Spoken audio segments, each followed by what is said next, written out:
Hello दोस्तों, नमस्कार। कैसे हैं आप सब। मैं विवेक आप सभी का स्वागत करता हूं आपके अपने यूट्यूब चैनल यूपी पाठशाला पर।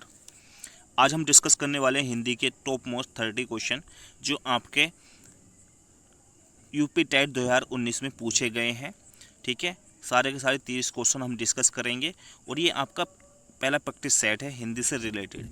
इसी तरीके से मैं आपको हिंदी से रिलेटेड प्रैक्टिस सेट प्रोवाइड कराऊंगा जो भी आपसे आप तक के क्वेश्चन पूछे गए हैं।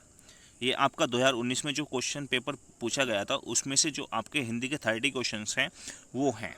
ठीक है, उनके बारे में हम आज डिस्कस करेंगे। और इसी तरीके से आप जिस भी सब्जेक्ट का प्रैक्टिस सेट चाहते हैं तो कमेंट सेक्शन में कमेंट करके बता सकते हैं कि बाल विकास, हिंदी, गणित, आप जिस पे भी प्रैक्टिस सेट चाहते हैं मैं उसका प्रैक्टिस सेट आपको करवा दूंगा। फिलहाल मैं आपको हिंदी के करा रहा हूँ 30 क्वेश्चन, ये 2019 में आपसे पूछे गए हैं। ठीक है, तो चलिए शुरू करते हैं बिना टाइम वेस्ट किए। पहला क्वेश्चन है, निम्नलिखित में से कौन सा शब्द तद्भव है। लगाइए इसका आंसर कौन सा सही होगा जल्दी से फटाफट। खेत, प्रभु, नाथ, त्रिकुटी। देखो इसका बिल्कुल सही आंसर जो है वो है आपका ऑप्शन नंबर 1 खेत। इसमें लगा हुआ भी है, कुछ ऑप्शन इसमें सही लगे हुए हैं, कुछ ऑप्शन गलत लगे हुए हैं। तो जो मैं बता रहा हूँ आपको वो ध्यान देना है, बाकी आपको कुछ ध्यान नहीं देना। ठीक है, तो चलिए इसका कौन सा सही हो जाएगा पहला। दूसरा आपका, निम्नलिखित में कौन सा शब्द देशज है। लाश, औरत, पतलून, धड़ाम। बताइए कौन सा देशज है। तो इसमें जो ऑप्शन नंबर 4 है धड़ाम, ये आपका क्या है, देशज शब्द है। ठीक है, चलिए नेक्स्ट चलते हैं। नेक्स्ट है आपका क्वेश्चन नंबर 33। क्वेश्चन नंबर 33 है आपका, चचुंदर के सिर पर चमेली का तेल का अर्थ है मिथ्या, आडंबर, अधिक पाने की लालच करना, योग्य व्यक्ति को अच्छी चीज़ देना, अयोग्य व्यक्ति को अच्छी चीज़ देना। बताइए इसका आंसर बिल्कुल सही कौन सा होगा। तो चचुंदर के सिर पर चमेली का तेल का अर्थ होता है अयोग्य व्यक्ति को अच्छी चीज़ देना। तो इसका ऑप्शन बिल्कुल सही कौन सा हो जाएगा, ऑप्शन नंबर 4 बिल्कुल सही हो जाएगा। ठीक है, नेक्स्ट है आपका 34 क्वेश्चन, ऋग्वेद का संधि विच्छेद क्या है। तो ऋग्वेद का संधि विच्छेद क्या होगा, ऋग प्लस वेद, ऋ प्लस वेद, ऋग्वेद या ऋग्वेद। बताइए कौन सा ऑप्शन सही होगा इसका। तो इसका जो ऑप्शन बिल्कुल सही है वो ऑप्शन नंबर 1 ऋग प्लस वेद। ठीक है, आई थिंक आपको समझ में आ रहा होगा। चलिए नेक्स्ट चलते हैं। नेक्स्ट है आपका 35 क्वेश्चन नंबर 35 में क्या है, आप बीती शब्द में समास है कौन सा है। आप बीती को तो जब हम इसको समास विग्रह करेंगे इसका तो ये होगा आप पर बीती। आप पर बीती, तो यहाँ पर कारक चिन्ह आ रहा पर, तो इसलिए क्या होगा यहाँ पे तत्पुरुष समास होगा। ऑप्शन नंबर 3 बिल्कुल सही होगा इसका। ठीक है, चलिए घोंसले में चिड़िया में कौन सा कारक है। कौन सा कारक है, संबंधक कारक है, संप्रदान कारक है, अधिकरण कारक है, अपदान कारक है। बताइए कौन सा कारक है। इसका बिल्कुल ऑप्शन कौन सा सही है ये बताइए। तो इसका जो ऑप्शन होगा सही बिल्कुल होगा वो आपका 3rd होगा, अधिकरण कारक। ठीक है, क्योंकि यहाँ पे आया में चिन्ह, तो में किसके लिए आता है, अधिकरण कारक के लिए आता है। ठीक है, तो 36 क्या हो जाएगा आपका, ऑप्शन नंबर 3 बिल्कुल सही हो जाएगा। चलिए नेक्स्ट चलते हैं, नेक्स्ट देखते हैं। नेक्स्ट है आपका 37। कौन सा है आपका 37 में आपको एक गद्यांश दिया हुआ है, उसमें आपसे उसको आपको पढ़ना है और उसके बाद इसके आंसर बताने हैं। तो गद्यांश को सही से पढ़ लीजिए, फिर मैं इसके आंसर बताता हूँ आपको। गांधीवाद में राजनीतिक और आध्यात्मिक तत्वों का समन्वय मिलता है, यही इस बात की विशेषता है। आज संसार में जितने भी वाद प्रचलित हैं वह प्राय राजनीतिक क्षेत्र में सीमित हो चुके हैं।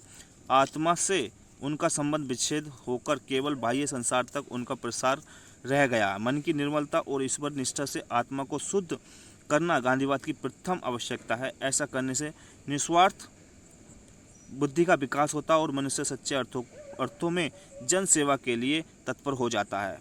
गांधीवाद में सांप्रदायिकता के लिए कोई स्थान नहीं है। इसी समस्या को हल करने के लिए गांधी जी ने अपने जीवन का बलिदान कर दिया था। ठीक है, तो इसको पढ़ लीजिए आराम से, आप वीडियो को रोक के भी पढ़ सकते हैं, उसके बाद इसके क्वेश्चंस के आंसर देने हैं। चलिए इसके क्वेश्चन देख लेते हैं। क्वेश्चन है 37 है। 37 में पूछा, उपयुक्त गद्यांश के आधार पर बताइए कि संसार के सारे बात सीमित हैं। ठीक है, सांप्रदायिकता तक, आत्मा तक, धर्म तक, राजनीतिक क्षेत्र तक। तो इसका ऑप्शन बिल्कुल सही होगा 4th, राजनीतिक क्षेत्र तक। उपयुक्त गद्यांश के में गांधीवाद का आधार किससे बताया गया है, जनसेवा और अध्यात्म को, ईश्वर निष्ठा और मन की निर्मलता को, राजनीतिक अध्यात्म और सांप्रदायिकता को, राजनीतिक और आध्यात्मिक तत्व को। बताइए कौन सा ऑप्शन सही होगा इसका। इसका जो ऑप्शन सही होगा बिल्कुल होगा सही, ऑप्शन नंबर 2 ईश्वर निष्ठा मन की निर्मलता को। ठीक है, चलिए नेक्स्ट चलते हैं।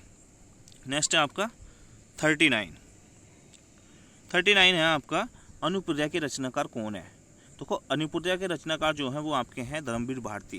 यहाँ पर जो ऑप्शन नंबर 2 भगवती चरण लगा हुआ है वो बिल्कुल गलत लगा हुआ है, ठीक है। तो कौन सा सही हो जाएगा, ऑप्शन नंबर 4। प्लुतोत्सव कौन से हैं, ओम। देखो जब मैंने बलमाला पढ़ाई थी आपको बताया था कि प्लुतोत्सव क्या होते हैं, कौन से होते हैं, ठीक है। ह्रस्व कौन से होते हैं और दीर्घ कौन से होते हैं। चलिए तो ऑप्शन नंबर 40 का कौन सा हो जाएगा, 1 बिल्कुल सही हो जाएगा। चलिए नेक्स्ट चलते हैं। नेक्स्ट है आपका 41। 41 में देख लेते हैं क्या है। 41 में प्रकाशन वर्ग की दृष्टि से डॉक्टर हरिवंश राय बच्चन की रचनाओं का सही क्रम कौन सा है, बताइए कौन सा है। अगर आपने इनकी रचनाएं पढ़ी होंगी, इनकी रचनाओं के बारे में जाना होगा तो आप इस क्वेश्चन को लगा सकते हैं, अन्यथा नहीं। तो सबसे पहले आई थी इसकी मधुशाला, फिर उनकी आई थी मधुबाला, मधुकलश और निशा नियंत्रण। बताइए कौन सा ऑप्शन सही होगा। ऑप्शन नंबर 1 बिल्कुल सही होगा। ये बिल्कुल कौन सा ऑप्शन सही होगा, ऑप्शन नंबर 1। सबसे पहले मधुशाला आई थी, मधुबाला, उसके बाद मधुकलश, उसके बाद निशा निमंत्रण, ठीक है। चलिए 42 देखते हैं। सुमिलित कीजिए, हिंदी साहित्य सम्मेलन कब हुआ था। काशी नागरिक प्रचारणी सभा कब हुई थी। राष्ट्र प्रचार समिति वर्धा कब हुई थी। देखो हिंदी साहित्य सम्मेलन जो होता वो 1910 में हुआ था, ठीक। काशी नागरिक प्रचारणी सभा जो हुई थी वो आपकी कब हुई थी, 1918 में हुई थी। और राष्ट्र प्रचार समिति वर्धा कब हुई थी, 1893 में। तो इसका ऑप्शन जो बिल्कुल सही होगा वो कौन सा होगा, पहले का सी, दूसरे का बी और तीसरे का ए। तो पहला ऑप्शन बिल्कुल सही हो जाएगा, CBA, ठीक है। तो कौन सा ऑप्शन सही हो जाएगा, पहला ऑप्शन सही हो जाएगा इसका 42 का। चलिए नेक्स्ट चलते हैं।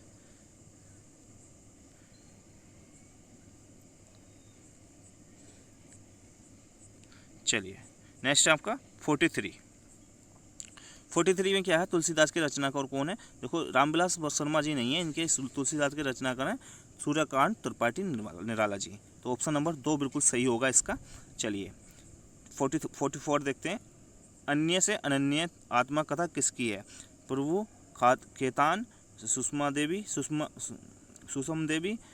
उषा प्रियावंदा, मनु भंडारी। तो किसकी है ये, प्रभा खेतान की। किसकी है, प्रभा खेतान की। ऑप्शन नंबर 1 पहला बिल्कुल सही हो जाएगा इसका, ठीक है। चलिए 45 देखते हैं। 45 ऑप्शन क्वेश्चन नंबर 45 देखते हैं क्या है आपका।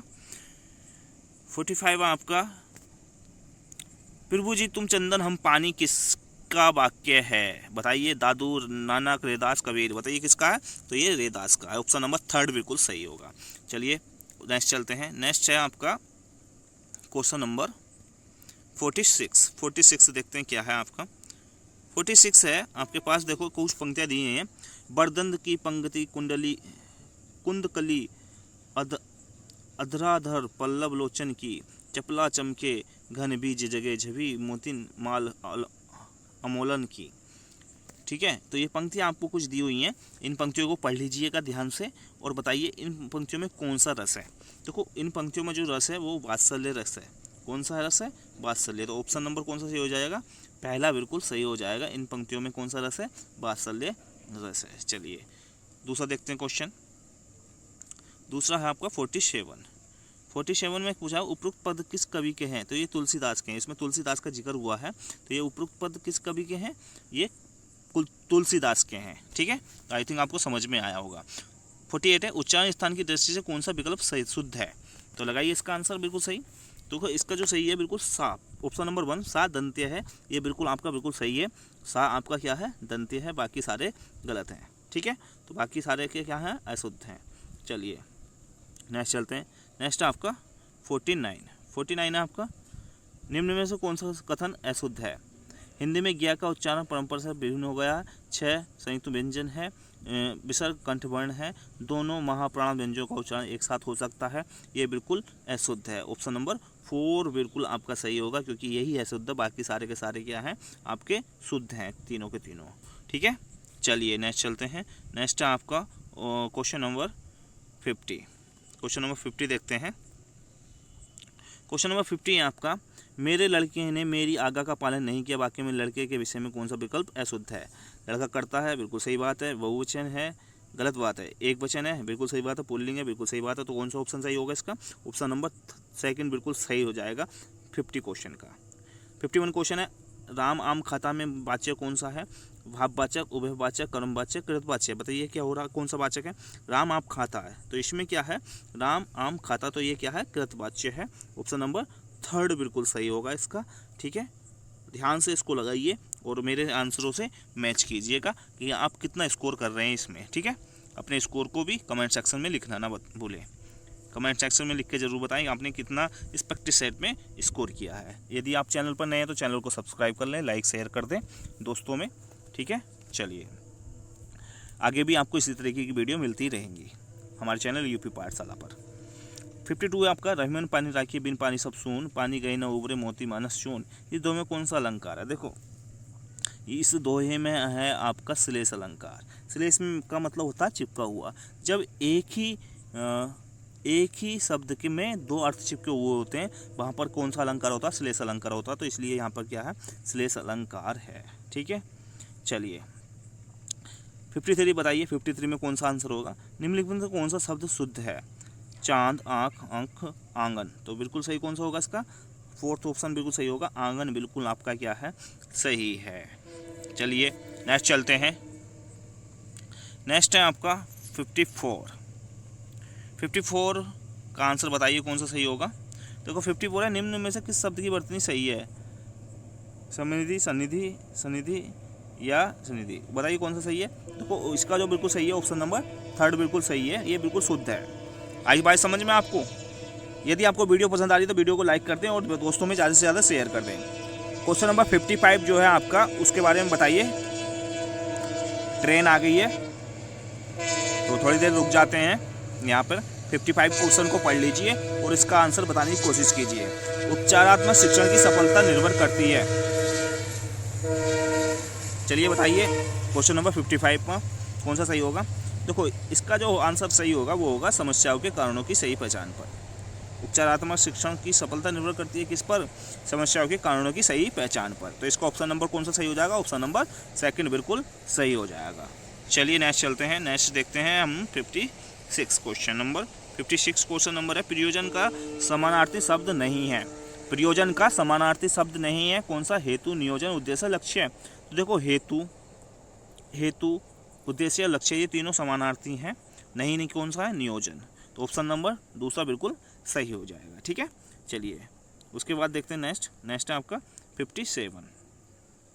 57 में आपका ऋजु का विलोम है त्रिकोण, सीधा, सरल। बताइए। तो देखो ऋजु का जो विलोम होता है वो होता है वक्र।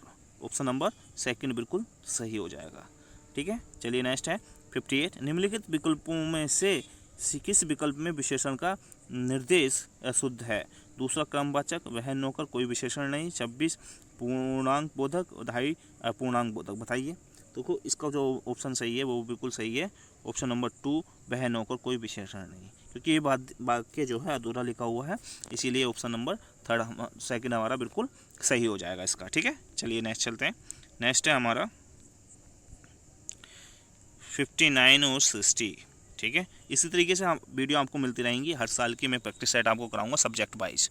पूरे क्वेश्चन पेपर नहीं कराऊंगा, सब्जेक्ट वाइज कराऊंगा। पहले मैं आपको हिंदी का करा रहा हूँ, उसके बाद जिस भी सब्जेक्ट के आप कहेंगे मैं उसके क्वेश्चन आंसर आपको प्रैक्टिस करा दूंगा। जितने भी आज तक पूछे गए हैं 2011 से लेकर आज तक जितने भी क्वेश्चन पेपर पूछे गए वो सारे मैं आपको करा दूंगा। ठीक है, तो चलिए 59 देख लेते हैं। आप भला तो जग भला वाक्य में सर्वनाम किस भेद का बोध होता है?